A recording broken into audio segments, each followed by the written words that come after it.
Et c'est là où, avec l'aide de Hachem, je voudrais expliquer, même pour moi, en fait, ce cours, je le fais pour moi. Et le fait de vous expliquer, j'ai compris plusieurs paramètres à intégrer, à comprendre, saisir, afin d'obtenir ce que je veux. Nous allons voir cela avec l'aide de Hachem. Ça, c'est donc les 12 premiers mots. Je voudrais juste dire que le mot modé, qui veut dire je remercie, c'est fait exprès par nos sages, que modé, c'est l'anagramme du mot douma. Douma. C'est quoi douma? Douma, c'est le silence. Qu'est-ce que le silence? Quel est l'endroit où il y a le silence? Quel est l'endroit le plus silencieux au monde? L'endroit le plus silencieux au monde, dit le Talmud, c'est le cimetière. Vous allez, la nuit, c'est calme. Vous allez le jour, c'est calme. Il n'y a pas un bruit. Nos sages ont dit ont révélé, d'après la mystique juive, qu'il existe un ange qui s'occupe des âmes. Il ne s'occupe pas des corps. Les corps sont silencieux et les âmes bavardent, parlent, racontent. On appelle ça en hébreu haruhot mesaprot. Ce sont les souffles, les intelligences, les âmes qui parlent, qui racontent. Il y a un ange qui est le représentant de ces âmes. C'est lui qui les prend et les amène dans des endroits qui sont des tribunaux pour les faire parler. Et elle raconte tout. Cet ange-là s'appelle Douma. Qu'est-ce que Douma? Douma, c'est silence. C'est très intéressant, cette révélation. En fait, dans mon sommeil, toute personne est Douma, est silencieuse. À part le corps qui bouge, le corps a encore l'instinct. Il a encore la vibration de l'aneshama en lui, c'est sûr. Mais son âme n'est plus ici. Qu'est-ce qui se passe? Bien, il y a un ange qui s'appelle Douma. Il est justement le représentant de ces âmes qui prend ces âmes, qui les amène dans des endroits et il les fait parler. Cet ange-là pourrait, selon l'examination, selon le test, selon ce que tu lui as raconté, qu'est-ce que tu as divulgué, à quoi tu as avoué. Parce que quand il t'amène dans un monde de vérité, ce monde de vérité, c'est le monde d'où tu as été extraite, l'âme. Donc chacun a une âme.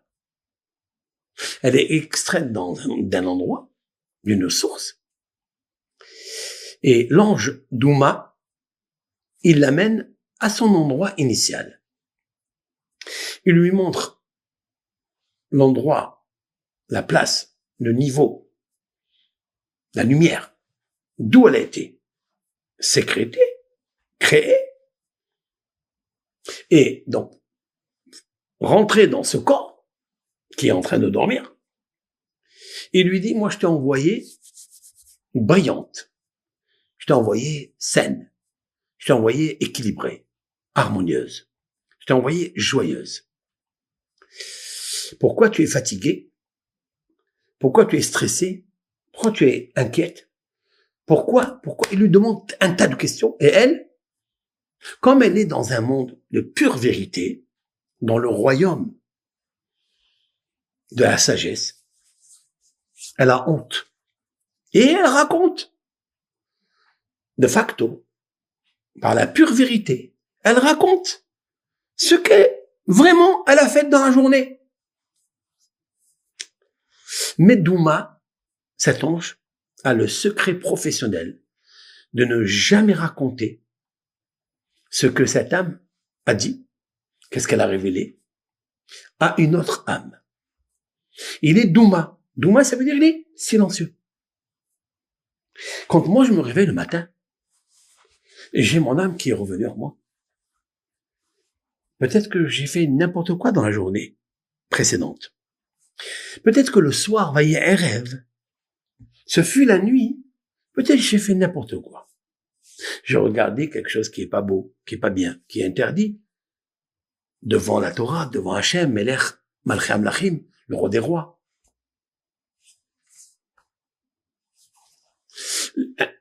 Tu vas me dire, mais peut-être qu'il voit pas tout. Non, Melech Hay, c'est un roi vivant. Vekayam. Tu vas me dire, peut-être il est vivant, mais il dort. Peut-être qu'il n'a pas vu quand j'ai fait ça. C'est ce qu'on se dit, toujours. Quand je veux faire une avéra, un péché, qui n'est pas admis par l'Éternel, on pense que le roi, on sait qu'il y a un roi, on sait qu'il est vivant, mais peut-être qu'il n'est pas kayam. Ça veut dire qu'il n'est pas omniprésent. Moi, je veux faire telle et telle chose. Non. Tu viens de dire, modé ani lefanecha. J'avoue, lefanecha devant toi. Melech, un roi, haï, vivant, vekayam. Ce mot-là, il est puissant, vekayam, ça veut dire, il est omniprésent à chaque instant. Et il sait de toi comme il sait de tout le monde en même temps. Qu'est-ce que tu lui dis à ce roi vivant et subsistant, omniprésent, chez Hezar Tabi, que tu as ramené en moi, gratuitement, Nishmati, mon âme, celle qui a avoué, celle qui a eu honte quand elle a parlé, elle a divulgué les secrets qu'elle connaissait devant celui qu'on ne peut pas cacher les secrets et qui n'oublie rien. Tu as ramené mon âme Behemla avec miséricorde. Et ça, c'est magnifique. Et là où je termine avec les deux mots collés, Rabba et Munatera. Et grande ta fidélité. Au moment où je dois m'attacher à Dieu là, dans ces deux mots-là, je dois m'attacher à Dieu encore plus fort parce que j'ai senti qu'il y a l'amour de l'Éternel. Voilà 12 mots. Le premier avec le mot modé ou moda pour la femme. Voilà une prière. Il n'y a aucune différence entre les hommes et les femmes. Et c'est là où il y a toute la beauté. Et nous verrons quelles sont les lois dans la prière pour les hommes, quelles sont les lois pour les femmes. Mais celle-ci, cette phrase de 12 mots, toute personne doit le dire. Il peut le dire en remerciant Hachem, modé ani lefanecha. Alors, cette préface que je vous ai faite est très belle. Il faille la rentrer à l'intérieur. Elle est nouvelle. Il faut l'imaginer pendant qu'on dit modé ani lefanecha melech havikayam. Je sais que tu es un roi vivant, omniscient, omniprésent. Modé, je te remercie. Et le mot modé a une résonance avec le mot douma, qui veut dire le silence. Parce que Dieu, il connaît tout et garde le silence. Il dévoile jamais nos péchés. Il aurait pu le faire. Mais il garde le silence. Tu peux aussi tirer de là que cette âme a avoué à Dieu ce qu'elle a fait pendant la journée. Elle a avoué. Comme il est marqué dans Job, un des versets. Oviad kol adam yahtom. Job a dit que toute personne signe avec ses mains tout ce qu'elle a fait dans la journée. Oviad, avec la main, Kol Adam. Toute personne, Yahtom, il signe. Pourquoi? D'où il sait ça? La réponse est Douma.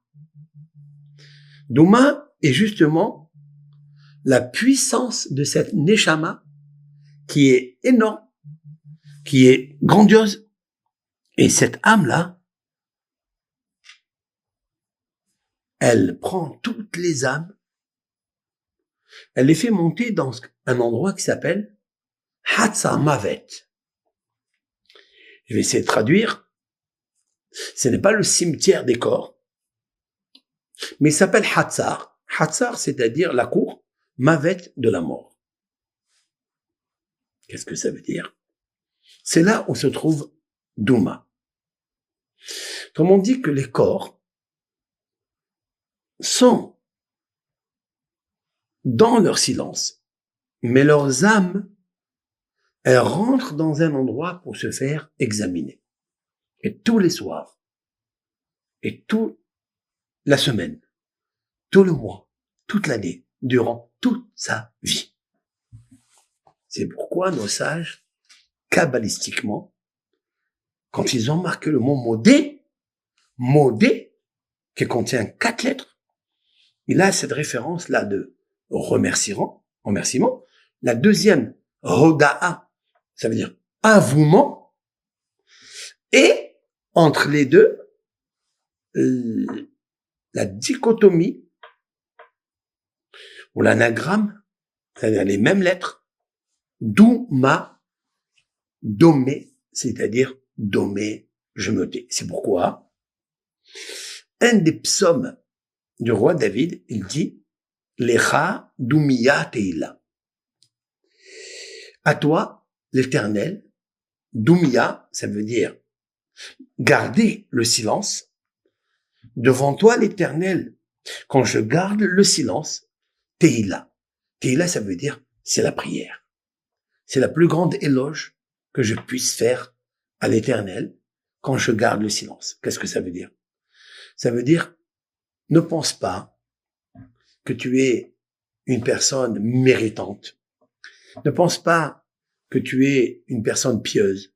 Que tu es une personne qui vaut la peine d'écouter tes prières. Qui vaut la peine que tout ce que tu fais dans ta vie soit exaucé de Dieu. Et c'est à toi que le protocole, les honneurs reviennent. Que tu sois un homme simple ou un homme moyen ou un roi, comme le roi David. Lecha Doumiya Teila. Teila, ça veut dire ma louange. C'est l'exaltation que je fais en toi et pour toi, Hachem, lorsque moi, Doumiya, je me tais. Vous avez vu le mot Doumiya, vient du mot, le mot Douma, vient du mot Modia, ça veut dire j'avoue. Parce que si on analyse, en fait, tes paroles, si on analyse un petit peu l'intériorité de ton être, et on va le mettre dans la balance, dans les plateaux de balance, tu seras pas un homme méritant. Donc c'est la raison pour laquelle calmer un petit peu sa vérité, son orgueil, le roi David a dit, tous ces psaumes que j'ai écrits, il y a beaucoup de remerciements à Dieu, mais il a demandé beaucoup de délivrance à Dieu. Donc si une personne, elle demande la délivrance, Dieu lui accorde gratuitement. Aucune personne ne peut venir chez Dieu et lui dire, moi tu me dois tel et tel bénéfice, tu me dois telle et telle faveur, tu me dois tel et tel cadeau. Tu ne peux pas le dire.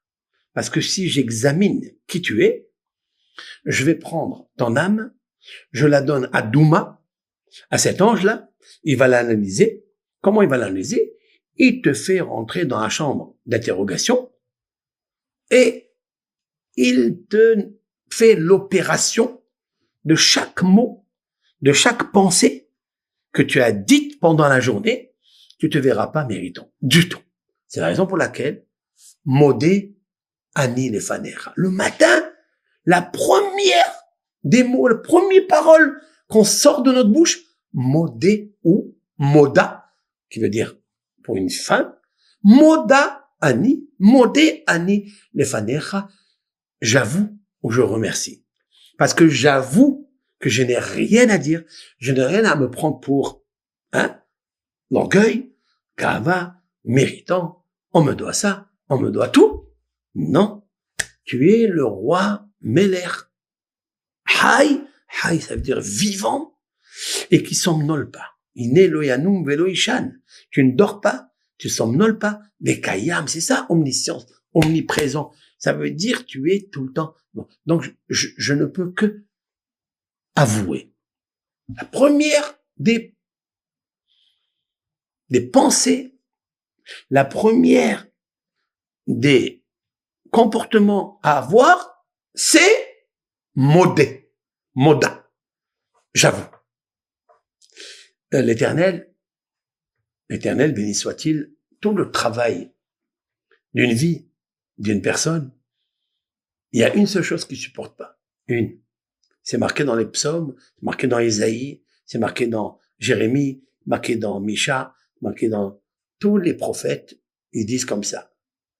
Pourquoi, moi, j'ai l'Éternel, je me suis énervé contre toi?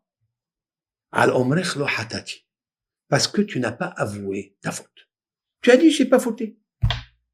Quand une personne, elle somnole dans cet entêtement de dire lo hatati, c'est là où l'Éternel se met en colère. Pourquoi? Parce que ici, en bas, tu peux tromper tout le monde. Tu peux montrer que tu es un homme pieux, un homme sadique, un homme ce que tu veux. Mais il y a une partie en toi qui m'appartient. Tout m'appartient, même ton corps, il m'appartient.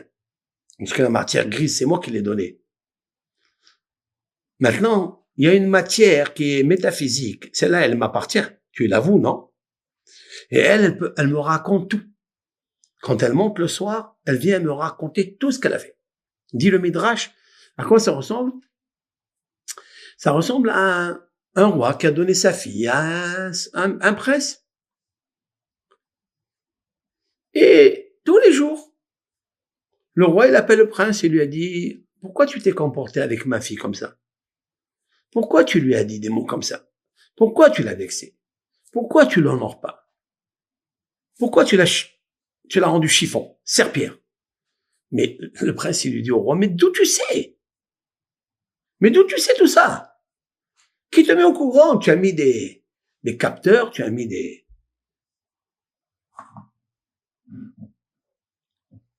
Il répond, c'est pas pour rien qu'elle est ma fille. Ça n'est pas pour rien qu'elle est ma fille. Elle m'appartient. C'est là qu'Akadosh Baruch Hu, il dit à l'homme, tu as fait ça, tu as fait ça, tu as fait ça, tu as fait ça, tu as fait ça. L'homme, il n'avoue pas. Et l'Éternel dit, bien sûr, tu as fait. Jusqu'à ce qu'il avoue. Mais il lui dit, mais tu peux me dire, tu as mis des mouchards. Non, j'ai pas mis de mouchards. J'ai mis mon âme. Mon âme, c'est un récepteur. Elle comprend, elle écoute, elle regarde tout ce que tu fais dans la maison. C'est une caméra très cachée. Elle vient me raconter tout. Mais quand elle te raconte ça? La nuit, quand elle dort. Quand toi tu dors, elle est réveillée et elle vient me raconter tout. C'est pas pour rien qu'elle est ma fille. Donc, en vérité, c'est logique ce que je suis en train de dire. C'est très logique. C'est le roi. Il t'a donné une puce tellement intelligente. Donc, il la garde aussi. Elle est à lui. Elle t'appartient pas. La preuve, quand il veut, il la prend. Hachem Nathan, Hachem Lakah. Comme a dit Job, l'Éternel a donné, l'Éternel a pris. Et Shem Hachem Evorach.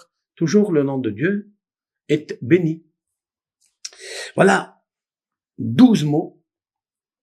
Ces 12 mots sont enracinés avec tout le cosmos, avec le temps, les 12 heures de la nuit, les 12 heures du jour, avec les 12 signes zodiacaux. Et toute la force de ce monde-là, c'est modé, c'est d'avouer et de remercier. Cela est un travail que l'on doit faire. Pourquoi je vous dis cette préface? Parce qu'elle est très importante.